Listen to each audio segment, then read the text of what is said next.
Horses out. We have Janelle's episode past the begin, moving up on the outside now, racing eagerly for the lead is Pedro Penduko. Then comes Fabiola, moving up on the outside, Gobiliza, Coquette, down on the inside, Real Heaven, Master's Degree, Mahogany, Doomstead, Beat the Hita, then followed by Virgin Island, Duguspeta, and trails the field is Hakuna Matata. They swing into the back. Janelle's episode by Oralenka. And in second is Pedro Penduko. Fabiola is racing in third.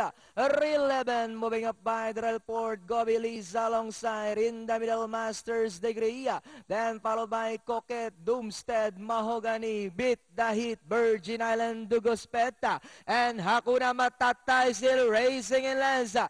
Inside the tres octavo, Pedro Penduko takes the lead by Oranek. Fabiola moving up on the outside.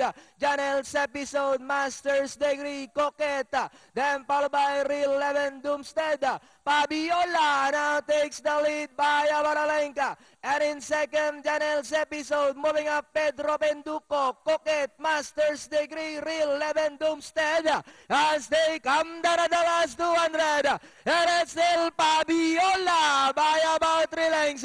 Coquette now moving up to take second. Janelle's episode, last 75 meters. And it's still Fabiola, followed by Coquette. And finally, Fabiola, Coquette, Doomstead, Janelle's episode. Then comes Pedro Penduko, Real 11 for yours.